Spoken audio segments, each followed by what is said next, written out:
Hello and welcome to Health Matters on Channels Television. Thanks for being there. I am Mary Alale Yusuf.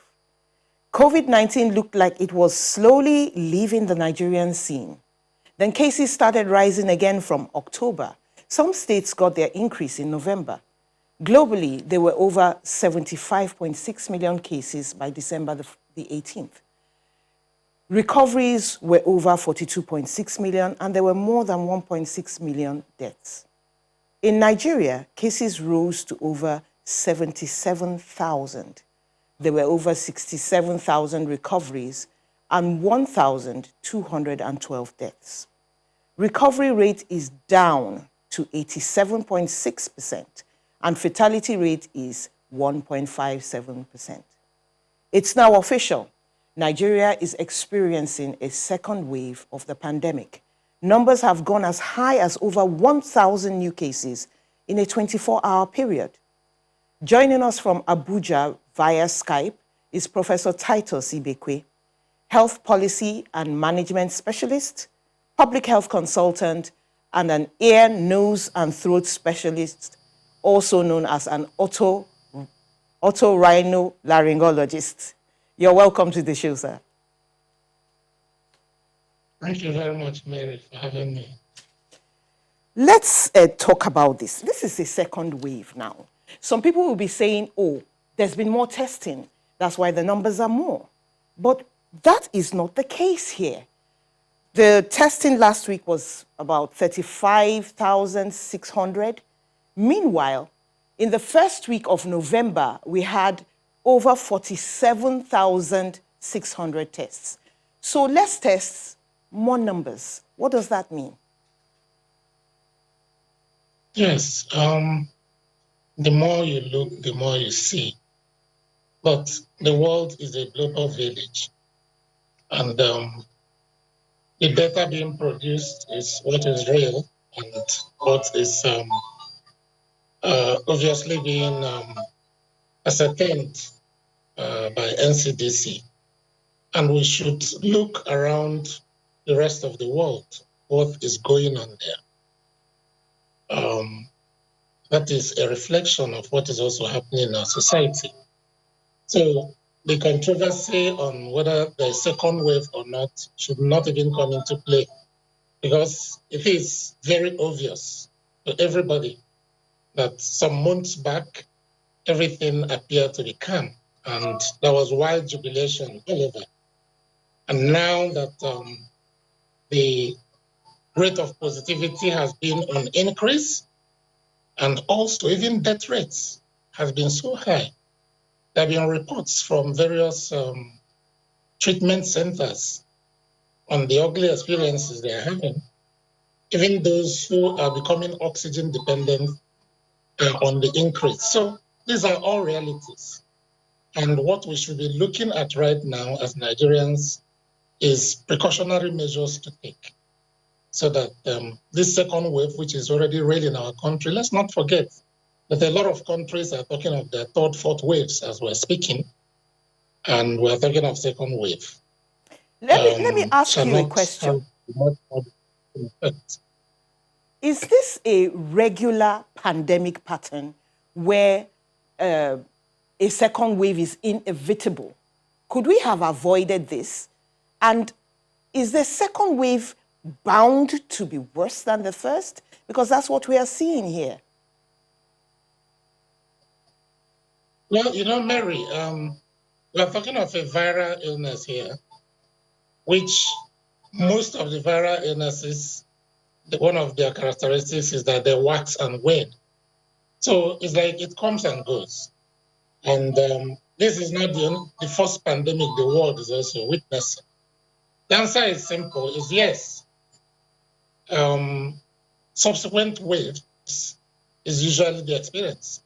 However, the handling and how the regularity of this and how it happens and the level of its devastating effect depends on the preparatory steps taken by each country, each clime, and indeed each zone in ensuring that they have adequate protection.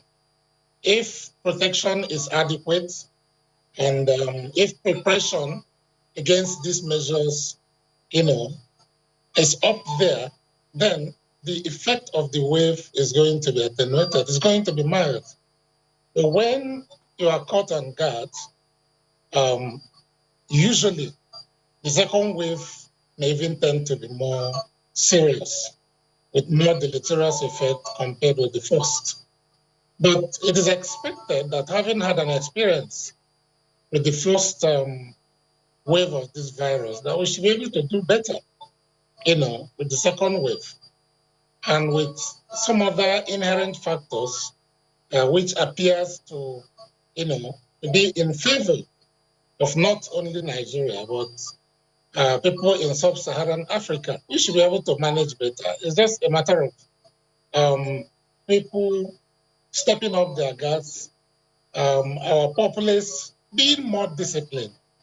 It doesn't take much to obey these simple rules, the simple non-pharmaceutical NCDC rules. It Score costs us, nothing if you will. to do that. Just a moment. Can you Yes.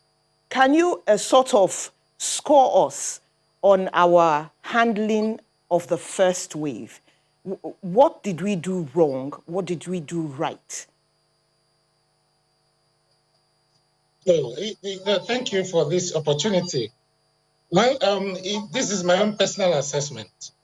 I will tell you that if I am bound to score us attitude-wise, I'll score us as low as 30%.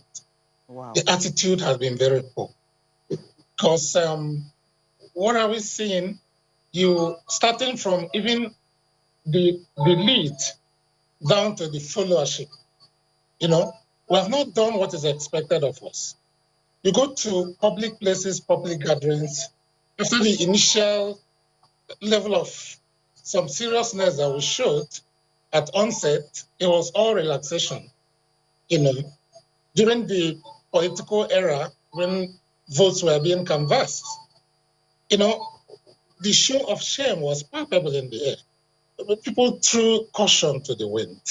In such gatherings, people who should know better were not obeying this, simple rules of wearing their face mask, observing physical distancing, and simple cleansing to ensure that respiratory hygiene is maintained. Maybe all this were lost. And the world, the people were watching. Coming to our own end, we the followers, we even tend to display even more arrogance. The marketplace, everywhere. In fact, people will be making mockery of you when you're wearing this mask or trying to obey the simple rules. Oh, yes. So caution was really and really thrown to win, which is very unfortunate. If only we were able to sustain the initial tempo that we exerted and we maintained this. As I said, this costs nothing to obey. I am sure that I would have been better off. Tomorrow would have been better, but today is a good day to begin. Okay, Lagos has announced a ban on carnivals, street parties, and other gatherings, as well as other restrictions. Schools are closing and all that. In the first wave, every state made restrictions as they deemed fit. Do you think now is a good time for states to do things together, make restrictions together, do it at the same time? Do you think this will help? Each state, I used to say this, and each of our enclave within the country has its own peculiarity. And the lead within each state tend to understand their people, their cultural way of life, and the languages they understand better. The blanket statements coming from top bottom may not work very well. I could remember in lots of our interface and discussions during the first wave, we kept insisting that this must be enlightenment program must be taken down to the grassroots level. It must utilize the people that our rural dwellers respect so much. people they see as their idols in transmitting this information. So for me, every state should be able to come up with proactive measures on how to be able to handle their own enclave. That's how this is going to work. But if it is totally dependent on making a general pronouncement and that becomes a national pronouncement, shut up, shut down, and all those, it may not work. Because still inherently within, people must believe that this is real. People must see reason why they should do it. Because people are living in disbelief as we're speaking, So it must evolve very well. We must intensify efforts, enlightenment campaign efforts towards passing this message down to the fabrics, down to the hinterlands, using the opinion leaders within these areas, using their traditional rulers within these areas. Let's not forget that everybody comes from a place called home. And once the head of each home come to accept that this COVID-19 is real, they'll be able to transmit this information very well down to each of the nuclear family. And from there, we'll get it right. It's just attitudinal change. It's just acceptability. We must change our methodology of doing things. This is very important, Mary. Does that mean that you are not in favor of another lockdown anywhere in the country? Mary, lockdown is a means to an end. It's not an end on its own. Why did I say this?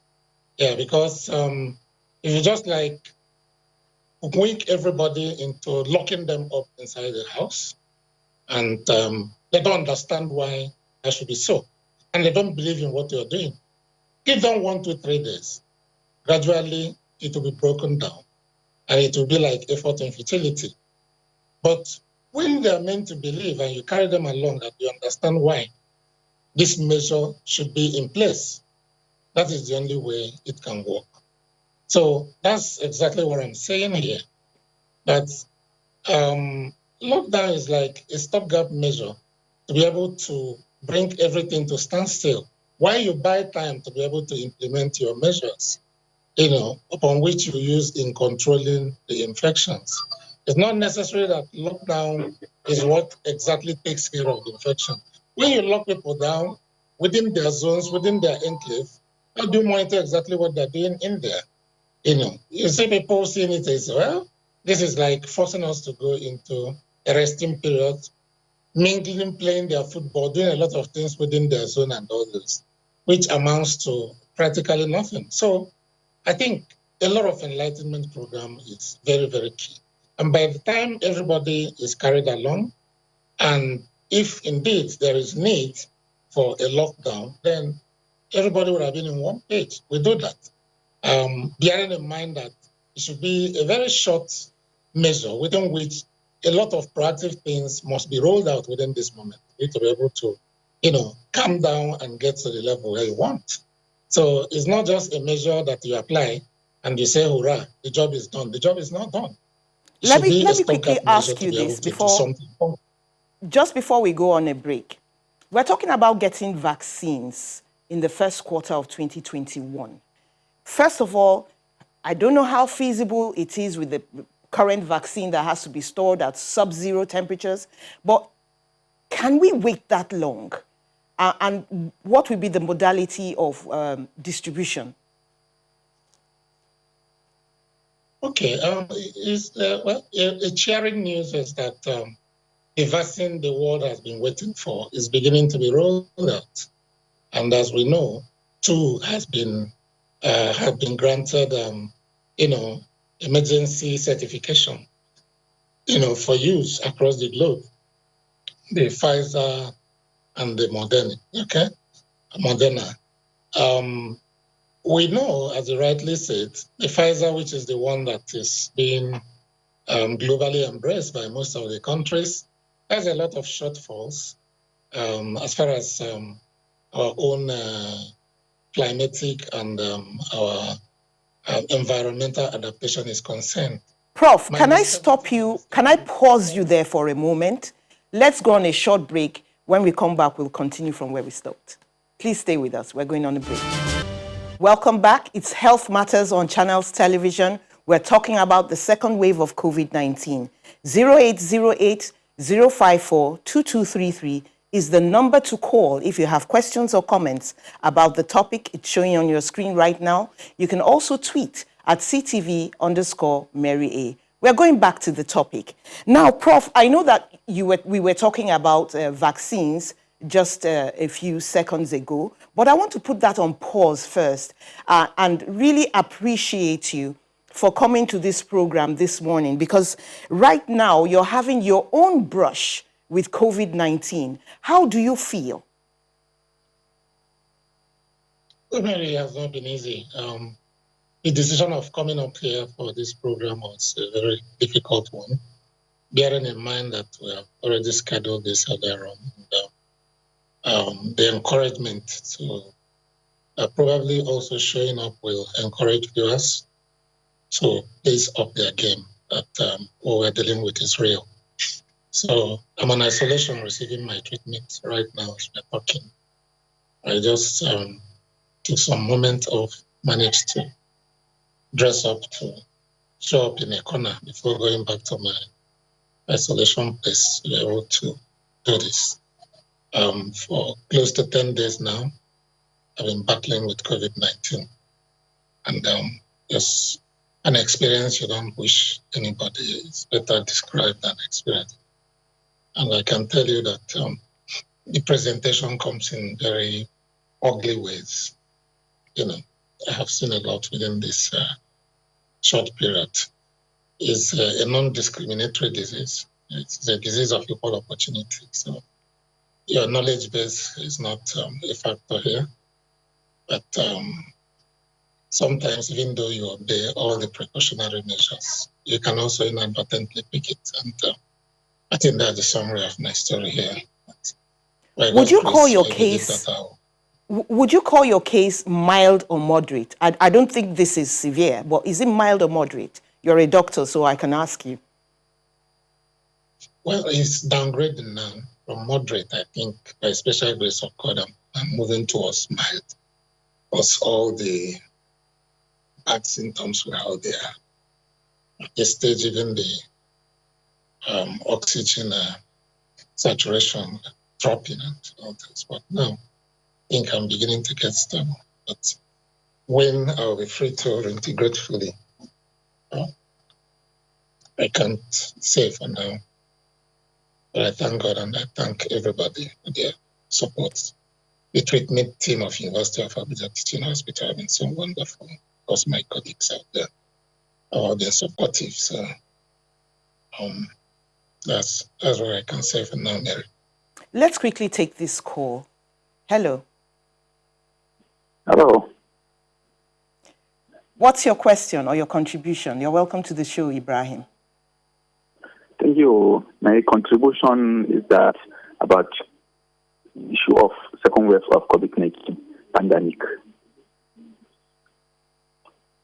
So what I want to say is that the Nigerian will be obey the rules and regulation. The protocols of this to maintain social distance, wash in hand regularly, and then ensure always where you're going, you make sure you have face masks. So with this, by the grace of God, they are going to. So much, Ibrahim. I'm very impressed that you know all these things, and I hope everybody is listening. Professor, we were talking about vaccines, and we left off talking about Moderna. So please, could you continue your thoughts there? Okay, thank you. I was saying that, yes, it's a good thing that what has been much awaited by the entire world is beginning to turn into a reality, and that now the Pfizer candidature and Moderna candidature not only been accepted, but have been given the emergency go by World Health Organization so that people can start receiving this. that though it appears most of the countries tend to embrace the Pfizer, vaccine, but that an obvious thing, as you rightly pointed out, is that there are some factors there that, of course, do not really favor our environmental factor and the reality that is obtainable in our climate, Nigeria and sub-Saharan Africa. One key one is the cold chain maintenance of this drug. Minus 70 to 80 degrees is not a mean feat. You need very specialized cooling system to be able to maintain this. And you can imagine transporting this to the hinterlands where you need to get people vaccinated, etc. We can't even talk of having enough such specialized refrigeration to be able to keep this. So that's a thumb down for the Pfizer vaccine. But I'm aware that they've gone back to the drawing board also. They're trying to come up with the powdered form of this drug to beat this temperature problem, which will be the version very likely that will be available for such challenged countries and climate. But when this will become a reality... Could I pause you again? I'm so sorry. Let's take this call from Baba Tope. Okay, it's Omobule. Omobule, how are you? Please, what's your question? Yeah.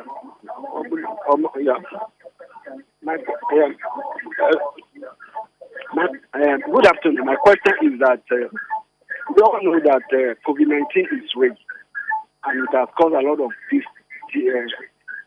problems in the world. But how do we now manage that the second wave does not affect our economy? Because we know that our economy is very fragile now. And if we have the second wave, thereby leading to another lockdown, how will it not affect our economy? Thank you very much, Omobule. That is so cogent. Prof, let's balance this. Yes. Can we handle this thing without necessarily hurting the economy? Yeah. One thing is that COVID-19 is a disease of nature and nurture. So as you are treating nature, you're also treating nurture.